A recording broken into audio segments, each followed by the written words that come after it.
Vitajte pri rannom povzbudení skrze inšpirované slovo Božie. Prajeme vám požehnaný deň. Naše vysoké povolanie. Ranná pobožnosť podľa Ellen Whiteovej. 12. máj. Dokonalý poriadok života. V Tvojom dome, svätý Páne, chceme Tebe chválu vzdať.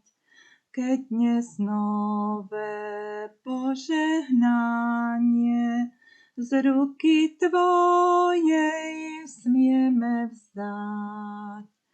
Odvráť myseľ od márnosti, ja som z neba, naplň zás. Nech nás vedie k poslušnosti Tvoj Duch Svätý v každý čas. Dokonalý poriadok života. A otvoril sa chrám Boží, ktorý je na nebi, a ukázala sa truhla jeho zmluvy v jeho chráme. Zjavenie 11. kapitola, verš 19. Náš vykupiteľ prehlasuje: Aj hľa, postavil som pred tebou dvere otvorené a nikto ich nemôže zavrieť. Zjavenie 3:8. Cez tieto otvorené dvere do Božieho chrámu vidíme kráľovský zákon uložený v truhle zmluvy. Cez tieto otvorené dvere svieti svetlo z tohoto svätého, spravodlivého a láskavého zákona a ukazuje človeku skutočnú úroveň spravodlivosti.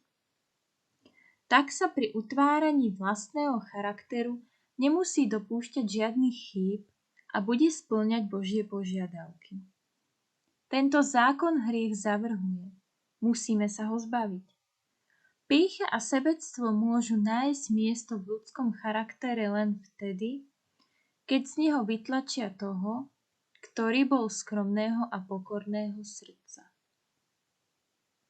Úrovňou, podľa ktorej by mal byť ľudský charakter hodnotený, je Boží zákon.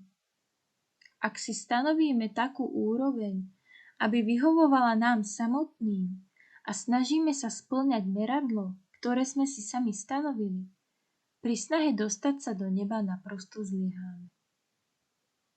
Naša myseľ musí byť poslušná kráľovskému zákonu slobody, zákonu, ktorý Duch Boží vštepuje do nášho srdca a činí ho zrozumiteľným nášmu chápaniu. Vyhnanie hriechu musí byť činom samotnej duše tak, že povolá svoje najušľachtilejšie vlastnosti. Jedinú slobodu, z ktorej sa môže smrteľná duša tešiť, spočíva v jej zosúladení s vôľou Božou a splnení podmienok, ktoré človeku prinášajú účastenstvo na Božej prirodzenosti. Boží zákon daný na Sinaji je verným obrazom mysle a vôle nekonečného Boha. Svätí anjeli ho zachovávajú v posvätnej úcte. Poslušnosť voči jeho požiadavkám zdokonaluje charakter kresťana a s pomocou Krista ho vracia do stavu pred jeho pádom. Hriechy zakázané v tomto zákone nemôžu nikdy nájsť miesto v nebesiach. Tým, čo Bohu vnúklo vyjadriť svoju vôľu v prikázaní desatora, bola jeho láska k človeku. Boh dal človeku vo svojom zákone dokonalý poriadok života.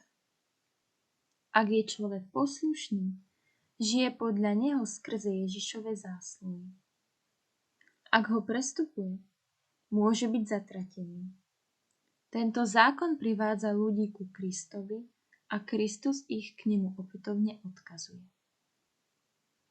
Naše vysoké povolanie, 12. máj. Chcem vás povzbudiť, aby ste boli konateľmi jeho slova, nie len čitateľmi. Ďakujeme, že ste si nás dnes vypočuli a nezabudnite sa k nám pripojiť k zajtrajšej rannej pobožnosti.